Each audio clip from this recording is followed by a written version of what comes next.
हाँ जी, तो स्टूडेंट्स ये रही हमारी प्रॉब्लम नंबर 3.55 जिसमें वो कह रहा है कि यूज़ कीजिए नोडल एनालिसिस टेक्निक का वी नॉट को फाइंड आउट करने के लिए सर्किट के अंदर।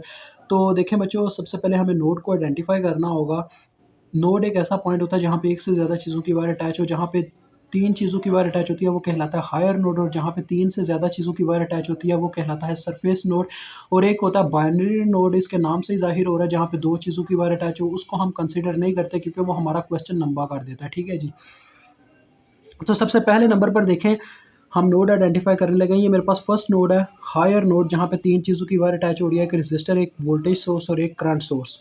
तो यहाँ पे मैं V1 के नाम से वोल्टेज ले लेता हूँ। उसके बाद ये मेरे पास एक हायर नोड है, एक वोल्टेज सोर्स और 2 रेजिस्टर की वायर अटैच है।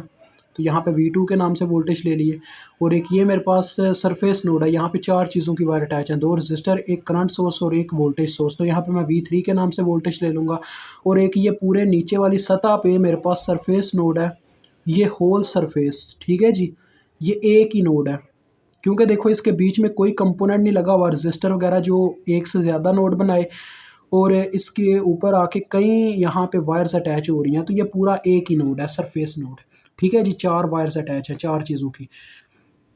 तो इसको करना पड़ेगा ग्राउंड, बिकॉज जब तक एक सर्किट के अंदर एक ग्राउंड नोड नहीं होता करंट फ्लो नहीं कर पाता। डेट्स वाई एक नोड को ग्राउंड करना ज़रूरी होता है। तो डेट्स वाई हम हमेशा नीचे वाला जो है ग्राउंड नोड करते हैं। ठीक है जी। अब मेन चीज़ है, हमने वी नॉट को फाइंड आउट करना है। तो देखें, वी नॉट को तो फाइंड आउट कर लें, बट यहाँ पे वी नॉट को फाइंड आउट करने का कोई तरीकाकार नज़र नहीं आ रहा V3 के थ्रू, क्योंकि V3 वो कहाँ पे है।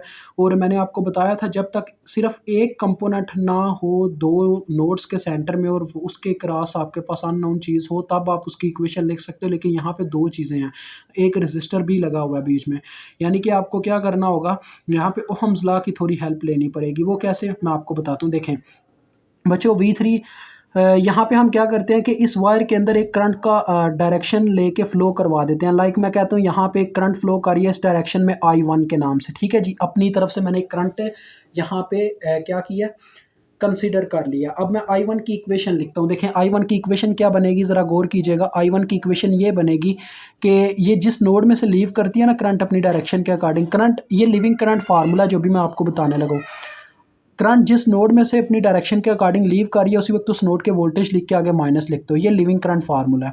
और आगे जाके ये जिस नोड में एंटर करती है, उस नोड के वोल्टेज लिखो। देखो जाके 0 के नोड में एंटर कर रही है, और जितनी रेजिस्टेंस रास्ते में आई है वो बटे में लिख दो। एक दफ़ा 1 के आया, फिर एक 1 के आया। देखो पहले यहाँ से गुजरी है, फिर इस 1 के में से गुजरी है। तो यानी मेरे पास I1 की इक्वेशन आ गई V3/2 के। अब देखें, अगर आपको I1 मिल जाएगी ना, तो आप V0 को मालूम कर पाओगे। क्योंकि बच्चों देखो, उसकी रीज़न क्या थी, इस 1 किलो हम रजिस्टर के क्रॉस वोल्टेज ही उस वक्त पैदा हो रहे हैं जब इसमें से कोई करंट गुजरती है। तो लिहाजा मुझे ये पता होना चाहिए था इसमें से कितनी करंट गुजर रही है। डेट्स वाई मैंने I1 की इक्वेशन लिखी। अब मुझे I1 का पता होगा ना, तो मैं ओहम्स लॉ लगा के V नॉट को मालूम कर सकूंगा। ओहम्स लॉ क्या कहता है, V is equal to I R. R की क्या वैल्यू है यहाँ पे 1K। आई मैं क्यों नहीं पहले लिख रहा, क्योंकि बच्चों आई के साथ जो साइन आएगा वो उसकी डायरेक्शन के अकॉर्डिंग आएगा। देखो जो I1 है वो इसके पॉजिटिव टर्मिनल में एंटर कर रही है, डेट्स वाई ये प्लस में पुट की जाएगी। अगर ये नेगेटिव में करती तो हम -I1 यहाँ पे पुट करते। ठीक है, ये चक्कर होता है। अभी आपके पास इक्वेशन आ गई, यानी आपको I1 की वैल्यू मालूम करने के लिए पहले V3 मालूम करना होगा। और उससे भी पहले यहाँ पे एक और चक्कर है कि क्वेश्चन स्टार्ट करने से पहले मज़ीद हमें यहाँ पे देखना चाहिए, यहाँ पे एक डिपेंडेंट सोर्स मौजूद है 2Vx। ये Vx की वैल्यू पे डिपेंड कर रहा है। ठीक है जी। डायमंड शेप में जो ज़्यादातर सोर्सेज होते हैं वो डिपेंडेंट होते हैं। तो देखें, आपको पहले Vx की इक्वेशन बनानी पड़ेगी। अब ये देखें, Vx इस रेजिस्टर के क्रॉस वोल्टेज हैं, और ये जो रेजिस्टर है ये 2 नोड्स के सेंटर में आ रहा है, सिर्फ यही रेजिस्टर। तो डेट्स वाई हम Vx की इक्वेशन लिख सकते हैं जैसे हम कभी V0 की लिखा करते थे। जिस तरफ इसका पॉजिटिव टर्मिनल है वो वाले नोड के वोल्टेज प्लस में आ जाएंगे, जिस तरफ इसका नेगेटिव टर्मिनल है वो वाले नोड के वोल्टेज माइनस में। और ये आपके पास Vx की इक्वेशन बन गई बस। अब जी नेक्स्ट जो बारी आती है वो इस चीज़ पे आती है हमारी, कि ज़रा गौर कीजिएगा, यहाँ पे इस साइड पे V1 और ग्राउंड नोड के सेंटर में एक वोल्टेज सोर्स लगा हुआ है, चाहे वो डिपेंडेंट है या इंडिपेंडेंट है, इट डज़ नॉट मैटर। तो वहाँ पे तो सुपर नोड का कंसेप्ट लगना चाहिए, यानी कि 2 नोड्स के सेंटर में जब वोल्टेज सोर्स आ जाए तो आपको पता है सुपर नोड लगता है। लेकिन मैंने आपको बताया था, जब उन 2 नोड्स में से किसी एक नोड के वोल्टेज की वैल्यू अगर हमें पता हो तो वहाँ पे सुपर नोड नहीं लगता, असल में वहाँ पे दूसरे की वैल्यू पता चल जाती होती है। तो यहाँ पे यही होने वाला है। देखो V1 और 0 के दरमियान में ये लगा हुआ है वोल्टेज सोर्स। इसका पॉजिटिव टर्मिनल जिस नोड की तरफ है वो वाले नोड के वोल्टेज प्लस में, जिस तरफ नेगेटिव टर्मिनल है वो वाले नोड के वोल्टेज माइनस में। देखो नेगेटिव टर्मिनल ग्राउंड की तरफ है, इज इक्वल टू इसकी अपनी वैल्यू जो कि 2Vx आ गई, यानी V1 हमारे पास बराबर आ गए 2Vx के। ठीक है जी, इसका मतलब अब हम V1 वाले नोड पे तो KCL वगैरह लगाने से रहे। ठीक है जी, हमें डायरेक्ट मूव करना पड़ेगा इस साइड पे। और एक और ये भी बात है कि यार हमने ये चीज़ यहाँ पे स्टडी की है कि V1 देखें, हमें V1 अगर 2Vx के बराबर मिल रहे हैं तो यहीं पे आपको पता चलना चाहिए कि Vx अगर V3 के बराबर थे तो V1 हमारे पास 2V3 के बराबर आ जाएंगे। ठीक हो गया, समझ रहे हो ना मेरी बात को। अब चलते हैं आगे। तो यहाँ पे देखो बच्चों, V2 और V3 के सेंटर में एक ऐसा यानी वायर मौजूद है जो यहाँ पे सुपर नोड की कंडीशन बना रहा है। इन दोनों नोड्स के सेंटर में एक वोल्टेज सोर्स लगा हुआ है, तो यहाँ पे सुपर नोड की बाउंड्री ड्रा हो जाएगी। क्योंकि ये दोनों अननोन है तो यहाँ पे तो सुपर नोड लगेगा ही लगेगा। तो देखो बच्चों, पहले तो इक्वेशन लिखी जाएगी इस के अकॉर्डिंग, सुपर नोड की इस वायर के अकॉर्डिंग। इसका निचोड़ पहले हम लिखेंगे इस वायर का। जिस तरफ इसका नेगेटिव टर्मिनल है वो वाले नोड के वोल्टेज माइनस में, जिस तरफ इसका पॉजिटिव टर्मिनल है वो वाले नोड के वोल्टेज प्लस में, इज इक्वल टू इसकी अपनी वैल्यू जो कि 6 है। और ये आपके पास इक्वेशन नंबर 1 है। ठीक है जी, अब इक्वेशन नंबर 1 तो बन गई सुपर नोड की इस वायर की मदद से। अब जो दूसरी इक्वेशन हम बनाएंगे, क्योंकि इसके अंदर 2 वेरिएबल्स हैं, तो 2 वेरिएबल्स हैं, इसका मतलब हमें 2 इक्वेशन तो अप्रॉक्सीमेटली बनानी ही पड़ेंगी एट लीस्ट। तो डैट्स वाई हमें क्या करना पड़ेगा बच्चों, दूसरी इक्वेशन बनाने के लिए हमें सुपर नोड के ऊपर KCL लगाना पड़ेगा। उसका मतलब ये है कि इस नोड के घेरे में, इस सुपर नोड की बाउंड्री के घेरे में जितनी वायर्स आ रही हैं उन सब की हमें करंट्स लिखनी होंगी। ठीक है जी, सिवाय उस वायर के जिसका हम निचोड़ ऑलरेडी लिख चुके हैं, जो कि ये वाली थी 6 वोल्ट वाली। तो अब आपने लिखना है यहाँ पे apply KCL at super node.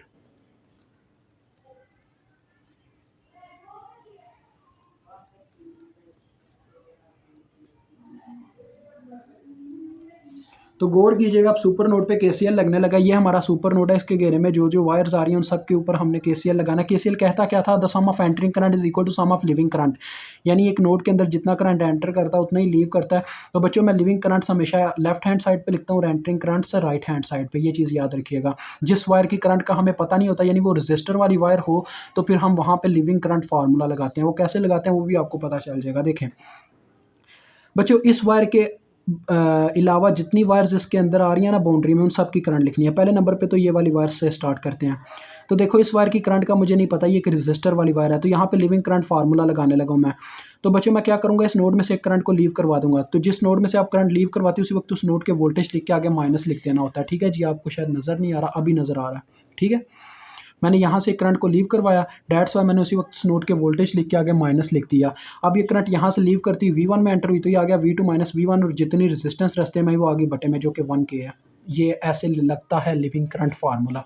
इसी तरह से ये जो नीचे वाली वायर है ये भी रेजिस्टर वाली वायर है, तो लिविंग करंट फार्मूला यहाँ से करंट को लीव करवा दूंगा, उसी वक्त लिख दूंगा V2 माइनस, जाके ये ग्राउंड नोड में एंटर करेगी तो V2 माइनस 0, और जितनी रेजिस्टेंस रास्ते में आई। उसके बाद बारी आती है इस साइड की। तो देखो बच्चों, पहले नंबर पे ये ऊपर वाली वायर आती है इसके घेरे में, जो कि एक एंटरिंग करंट है, इस नोड के अंदर एंटर कर रही है, तो उसको हम लिखेंगे इस साइड पे 4 मिली। उसके बाद बारी आती है ये वाली वायर, तो इसकी भी मुझे करंट का नहीं पता, तो लिविंग करंट फार्मूला यहाँ से करंट को लीव करवा देता हूँ V3 माइनस, जाके ये ग्राउंड नोड में एंटर हुई तो V3 माइनस 0, और जितनी रेजिस्टेंस रास्ते में आई वो आगे बटे में। उसके बाद बारी आती है ये होल वायर की, तो यहाँ पे भी मुझे करंट को लीव करवाना पड़ेगा। यहाँ से मैं करंट को लीव करवा दूंगा, तो उसी वक्त लिख दूंगा V3 माइनस, जाके ये करंट 2 रजिस्टर में से गुजरेगी और जाके ग्राउंड नोड में एंटर कर जाएगी। तो लिहाजा बटे में आ जाएगा इन दोनों रजिस्टर्स का सम, क्योंकि करंट दोनों में से गुजर के गई है। ठीक है, अब देखें इसका एलसीएम बन रहा है इस इक्वेशन का 2K से ज़रब दूंगा तो ये इसका बटा ख़त्म हो सकेगा। तो मैं 2K से पूरी इक्वेशन को ज़रब देता हूँ। यहाँ पे जब 2K ज़रब हुआ, किलो किलो से कैंसिल और 2 ऊपर ज़रब खा जाएगा।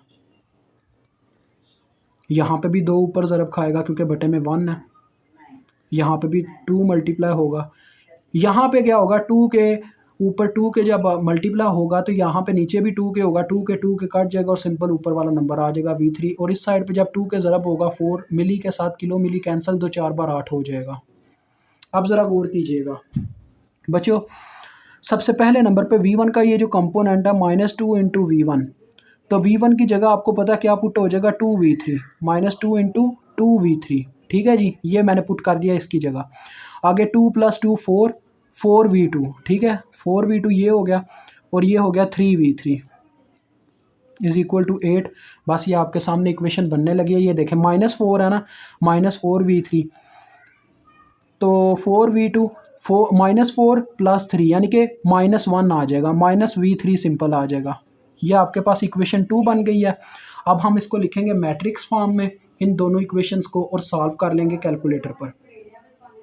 तो मैट्रिक्स फॉर्म में लिखने का तरीका होता है, इनके सबसे पहले जो कांस्टेंट इनके साथ होते हैं वो लिखते हैं साइंस के साथ। -1 1, इसका है 4 और -1, और फिर इनके वेरिएबल्स कॉलम वाइज पहला v1 है, सॉरी v2 है, दूसरा v3 है। फिर इज़ इक्वल टू में इज़ इक्वल टू वाले नंबर्स, पहला 6 है, दूसरी इक्वेशन में 8 है। अब मैं इसको कैलकुलेटर पे सॉल्व करता हूँ। इनको लिखते कैसे हैं और कैसे कैलकुलेटर पे सॉल्व करते हैं, ये सब आप सीख सकते हैं हमारी एग्जाम्पल 3.1 की वीडियो से जाके देख लीजिएगा, क्योंकि इसमें मैं एक्सप्लेन करूँगा तो वीडियो लंबी हो जाएगी।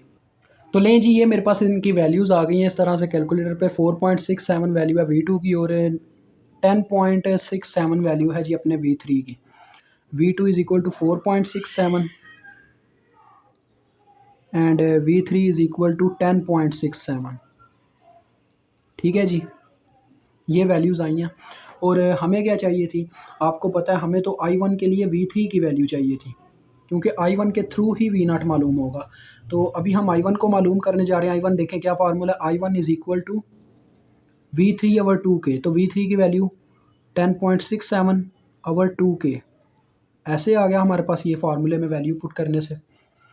तो इसको डिवाइड करके देखते हैं, 10.67 डिवाइडेड बाई 2। तो ये बच्चों आपके पास करंट आ जाएगी 5.33 मिली एम्पेयर।